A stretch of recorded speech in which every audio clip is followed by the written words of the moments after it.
my wife texted. Paris with the girls, we extended it to 2 weeks, having the time of our lives. I replied, perfect. Hope you and Alex enjoy every minute. The divorce papers are signed. Then I blocked her everywhere. Her first missed call came from her mother. The next 20 were from her. Sometimes life forces you to become a detective in your own marriage, and the evidence you uncover changes everything you thought you knew about the person sleeping next to you. That's exactly what happened when Lisa's cheerful update from what she claimed was Barcelona triggered the final move in a game I'd been playing alone for weeks. I stared at her text message for exactly 30 seconds before typing my response. The satisfaction of finally revealing what I knew felt like releasing pressure that had been building for months. Within minutes, my phone started lighting up with blocked calls, but I was ready for this moment.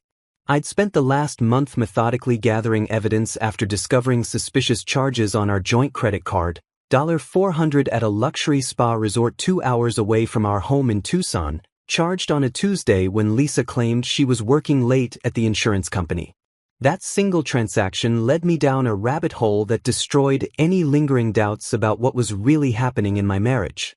Through our shared phone plan and cloud backup system, I uncovered 6 months of deleted text messages between Lisa and Alex Morrison from her claims department.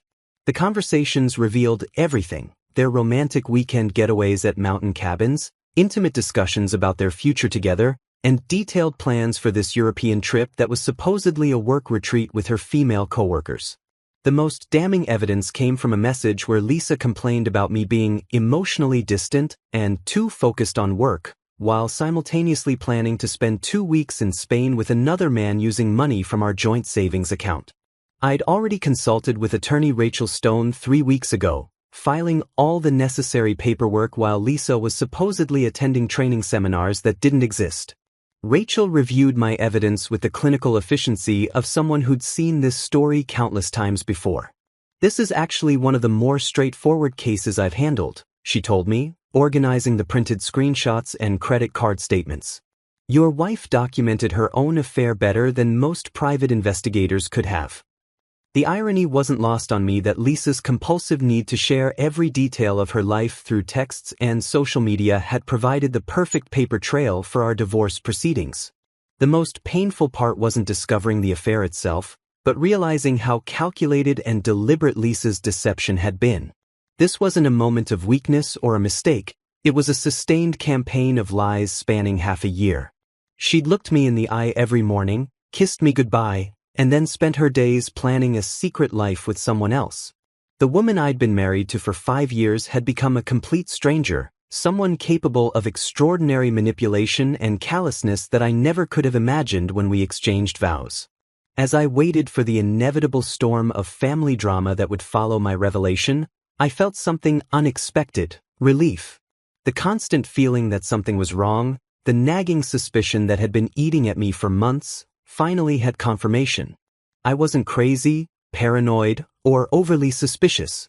I was married to someone who had chosen to betray everything we'd built together, and now she was about to discover that actions have consequences, even when you think you're clever enough to avoid them. Building my case required the methodical approach I used in my insurance adjuster work: verify everything, document everything, assume nothing. I started by cross-referencing Lisa's supposed travel companions through social media and direct contact, discovering that Maria was actually visiting family in Mexico during the exact dates of Lisa's trip, while Jennifer was home with her 3-month-old baby she'd just delivered. When I casually asked Jennifer about the Barcelona work retreat during a chance encounter at the grocery store, her confused expression told me everything I needed to know. "What Barcelona trip?" she asked, genuinely puzzled. "I've been on maternity leave since August, and Maria's been planning her Mexico vacation for months." The web of lies was unraveling with each conversation, revealing the elaborate fiction Lisa had constructed to cover her European romantic getaway. The deleted text messages I recovered through our cloud backup painted a disturbing picture of deliberate planning and emotional manipulation.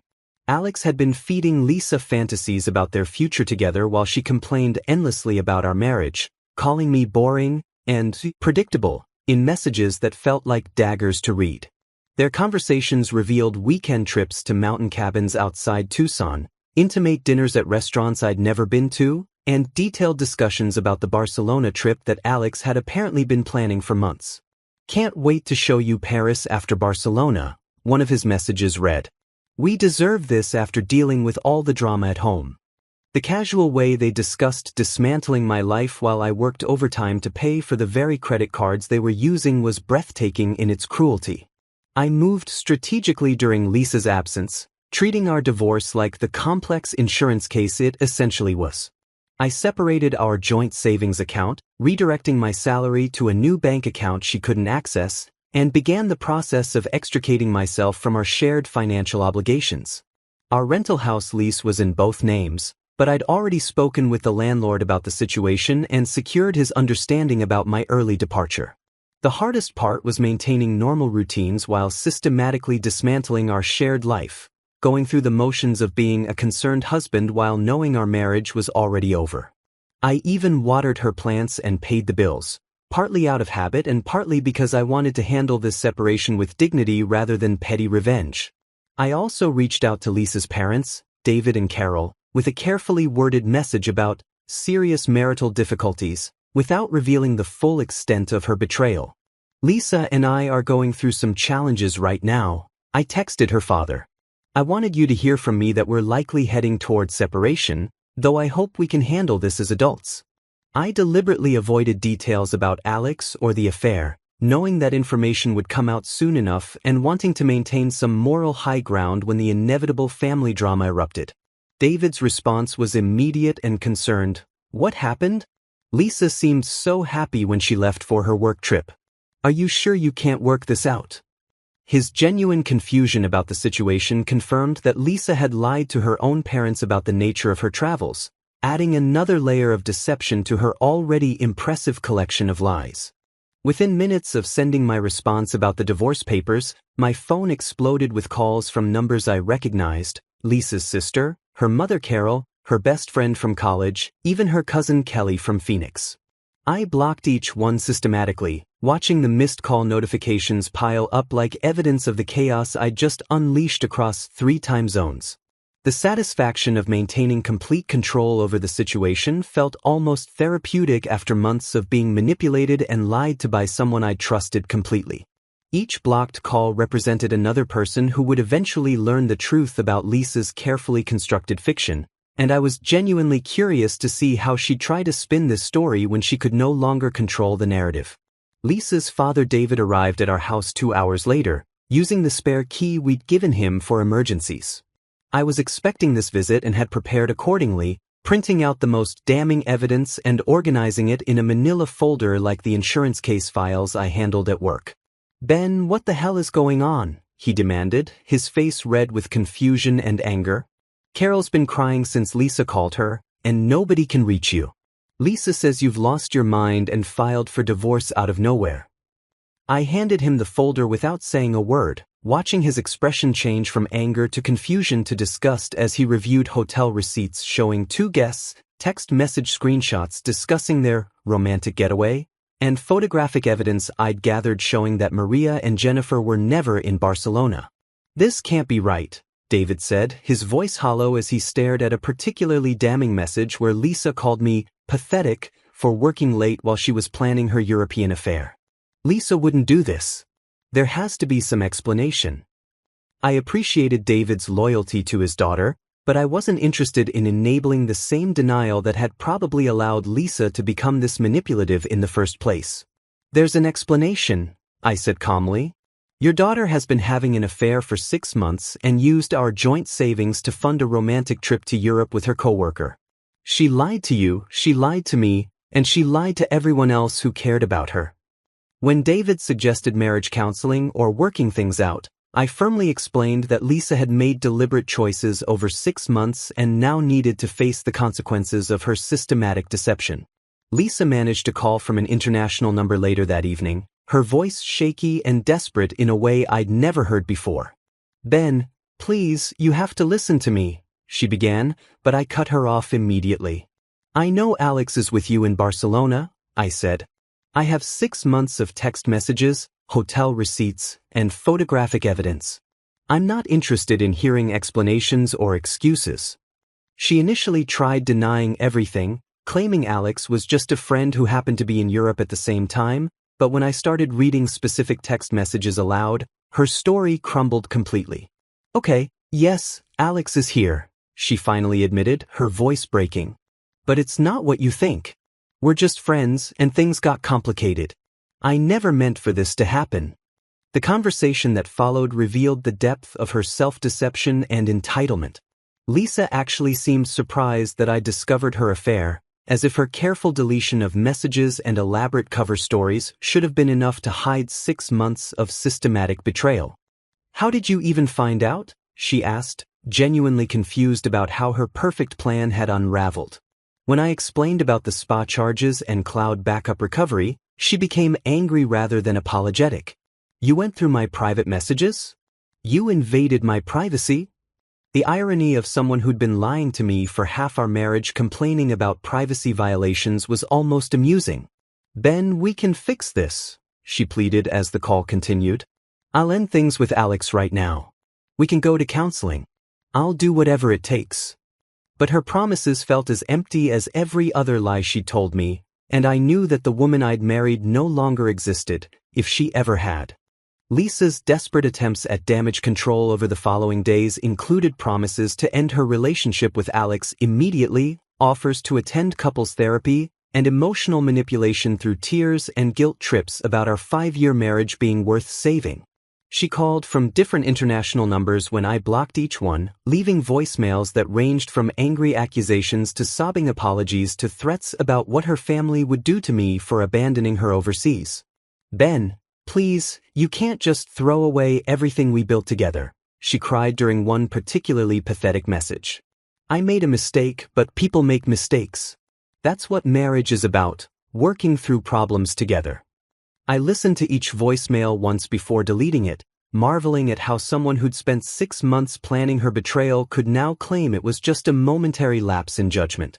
The manipulation tactics she employed were the same ones I'd seen her use whenever caught in smaller lies throughout our relationship. The tears, the promises to change, the attempts to shift blame back onto me for being too controlling or suspicious. You were always working late, she said during one call. You never wanted to go out anymore. You made me feel invisible in my own marriage.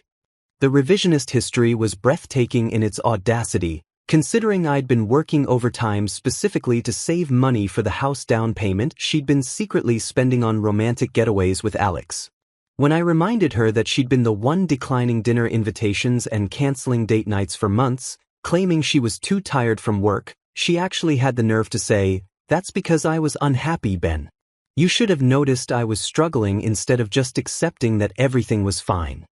When she asked where she would live upon returning to Tucson, I coldly suggested Alex's apartment, emphasizing that her housing situation was no longer my responsibility. What am I supposed to tell people? She asked, as if public embarrassment was her biggest concern rather than the destruction of our marriage. Tell them the truth, I replied. That you chose to have an affair and your husband chose not to accept that behavior. The conversation revealed that Alex had been feeding Lisa fantasies about their future together while simultaneously planning his own exit strategy once the affair became public knowledge. He's talking about transferring to the Denver office, she admitted during one particularly desperate call. He says the situation here is too complicated now that you know. The idea that her affair partner was already planning to abandon her once the consequences became real would have been funny if it wasn't so predictable. My coworkers and supervisor at the insurance company, Steve Patterson, offered unexpected support when word about my situation inevitably spread through our small office. Steve pulled me aside during lunch one day, his expression serious but kind. I heard you're going through a rough patch at home, he said. If you need any flexibility with your schedule or want to talk to someone who's been through similar circumstances, I'm here. It turned out Steve had experienced his own divorce 5 years earlier under remarkably similar circumstances. A cheating spouse, elaborate lies, and the same emotional manipulation tactics during the aftermath. The hardest part isn't the betrayal itself, he told me. It's realizing that the person you thought you knew never really existed. But I promise you, life gets significantly better once you stop trying to fix someone who doesn't want to be fixed. The support from my professional network contrasted sharply with the chaos Lisa was creating among our mutual friends and her family members, who were receiving conflicting stories about our separation depending on which version served her narrative best.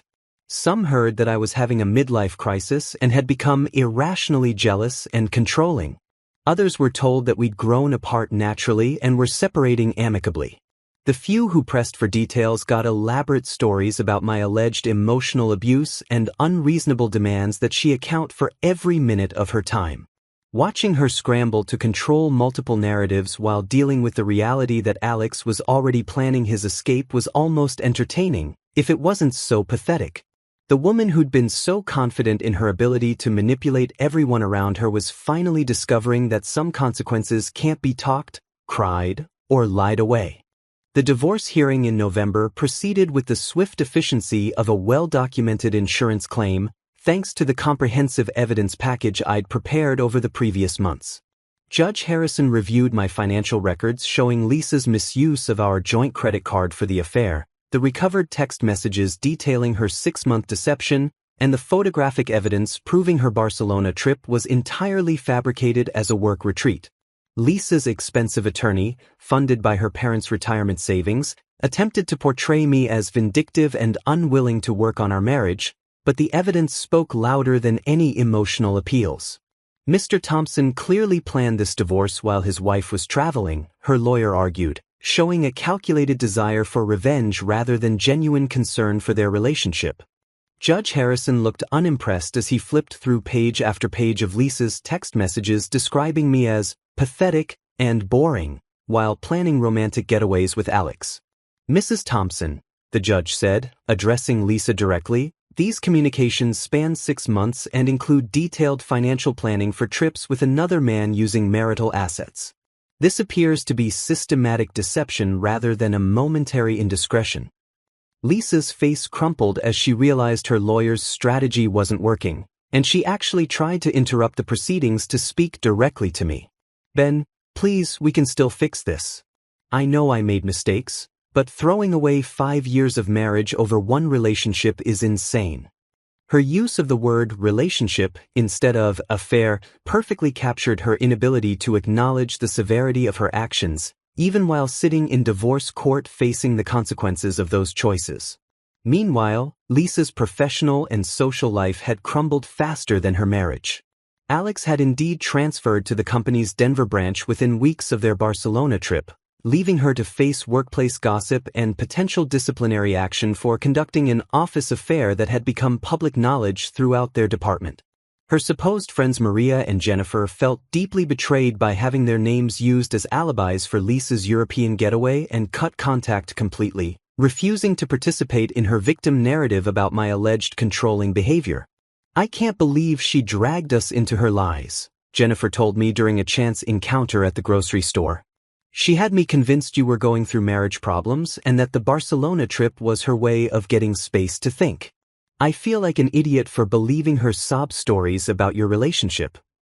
Lisa had moved back into her childhood bedroom at her parents' house in shame, a 29-year-old woman sleeping under unicorn posters while trying to rebuild a life she'd destroyed through her own choices. David and Carol were struggling to reconcile the daughter they thought they knew with the evidence of her systematic deception, and their marriage was reportedly strained by disagreements about how much support to provide during her crisis.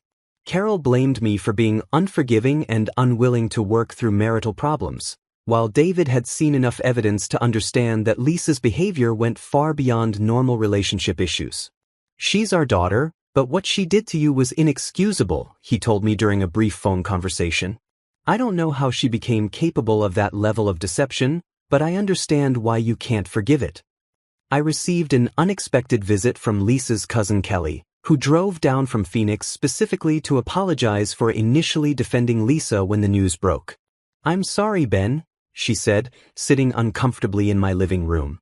When Lisa first called crying about the divorce, I believed her story about you having a breakdown and filing papers out of nowhere. But after talking to my aunt and uncle and seeing some of the evidence, I realized she manipulated all of us. Kelly explained that Lisa had been calling family members with increasingly desperate stories about my alleged mental health issues, trying to generate sympathy and support for her position. She told my mom you'd become paranoid and obsessive, checking up on her constantly and accusing her of cheating for no reason. Now we know you had every reason to be suspicious, and honestly, the family is struggling to understand how she could lie to everyone who cared about her. The conversation was awkward but necessary, and I appreciated Kelly's willingness to acknowledge how thoroughly Lisa had deceived everyone in her orbit, not just me. 3 months post-divorce, I had been promoted to senior claims investigator with a substantial raise and moved into a modern apartment downtown, finally feeling at peace with my decision and rebuilding the social connections I'd neglected during the final year of my marriage. My new place had floor-to-ceiling windows overlooking the city, a home office where I could work without the constant tension that had filled our old house, and most importantly, no traces of the life I'd shared with someone who'd turned out to be a complete stranger. Steve had recommended me for the promotion partly based on the analytical skills I'd demonstrated during my divorce proceedings, joking that anyone who could build that comprehensive of a case file deserved to be investigating insurance fraud professionally. The irony wasn't lost on me that discovering my wife's affair had actually advanced my career. I learned through mutual acquaintances that Lisa had given birth to a son in February and that Alex had briefly returned from Denver for the birth before permanently relocating to avoid child support obligations. The timeline made it clear that Lisa had been pregnant during our divorce proceedings, which explains some of her more desperate attempts at reconciliation during those final months.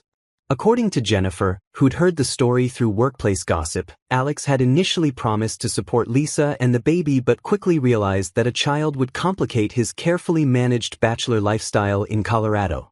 He visited exactly once, Jennifer told me during a coffee meetup, took some photos for social media to look like a responsible father, then disappeared again. Lisa's been trying to track him down for child support, but apparently he's already involved with someone else and treating this like it never happened.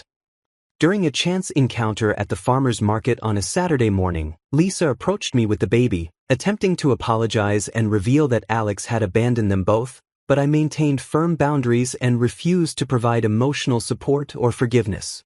She looked exhausted in a way that went beyond new motherhood. Her hair was unwashed, her clothes were ill-fitting, and she had the hollow-eyed appearance of someone whose carefully constructed life had completely collapsed. "Ben, I know you probably don't want to see me," she said, shifting the baby nervously, "but I wanted to apologize for everything that happened between us. I know I hurt you terribly and I'm sorry." I acknowledged her words with a polite nod but didn't engage emotionally, treating her like any other acquaintance I might encounter during errands. She described her current life working part-time at a call center while living with her parents, clearly hoping to evoke sympathy, but I simply listened without offering comfort or advice. "It's been really hard," she continued, probably expecting me to ask about her struggles or offer help.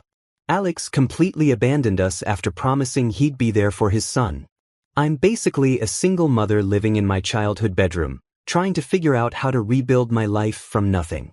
The irony of her situation wasn't lost on me. She destroyed a stable marriage for a fantasy relationship with someone who discarded her the moment real responsibility appeared.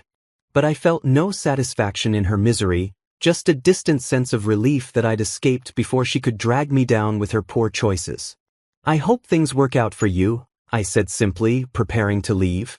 "And I hope your son has a good life." She looked like she wanted to say more, perhaps hoping I'd offer to help or suggest we could be friends, but I wasn't interested in providing emotional closure for someone who'd systematically lied to me for months. As I walked away, I heard her call out, "Ben, do you think you'll ever be able to forgive me?" I turned back briefly and said, "I'm not angry anymore, Lisa. But forgiveness doesn't mean forgetting, and it doesn't mean going backward." The encounter reinforced my conviction that I'd made the right choice in prioritizing my own well-being over trying to salvage a relationship built on lies and manipulation. 6 months after the divorce, I had begun dating Michelle, a teacher I met at a community outdoor group, appreciating the honesty and straightforward communication that was missing from my marriage. Michelle was refreshingly direct about her thoughts and feelings, never playing games or dropping hints that required interpretation. When she was tired, she said so. When she wanted to spend time together, she asked directly. When she disagreed with something, she explained her perspective clearly instead of letting resentment build in silence. Our relationship developed naturally without the constant tension and second-guessing that had characterized my final years with Lisa, and I found myself remembering what it felt like to trust someone completely. When Michelle asked about my ex-wife during one of our evening walks, I shared the story matter-of-factly, explaining my decision to leave rather than attempt reconciliation, which Michelle respected as a sign of strong personal boundaries. Some people think divorce should always be a last resort, she said thoughtfully, but sometimes it's actually the healthiest choice for everyone involved. You can't build a future with someone who's actively deceiving you. Her perspective was grounded in reality rather than romantic idealism, and she understood that some betrayals are too fundamental to overcome through counseling or good intentions. I reflected on the valuable lessons learned about recognizing warning signs, trusting my instincts, and prioritizing self-respect over the fear of being alone. The months I'd spent questioning my own perceptions while Lisa gaslighted me about her suspicious behavior had taught me to trust my analytical mind even when emotions were involved. The experience had been painful but educational, showing me the difference between genuine love and manipulative performance, between partnership and exploitation, between temporary loneliness and the soul-crushing isolation of being deceived by someone you trust completely. I felt no regret about the marriage or the divorce, understanding that both experiences had taught me important truths about relationships and personal worth that would serve me well in the future. Lisa had actually done me a favor by revealing her true character before we'd had children or bought property together, though I doubted she'd appreciate that perspective on her life choices. The 5 years I'd spent with her weren't wasted time. They were an education in recognizing red flags, setting boundaries, and understanding that some people view relationships as transactions rather than partnerships. Most importantly, I'd learned that I'd rather be alone than be with someone who saw me as a convenience rather than a choice, and that knowledge had made me a better partner for someone who actually deserved my trust and attention.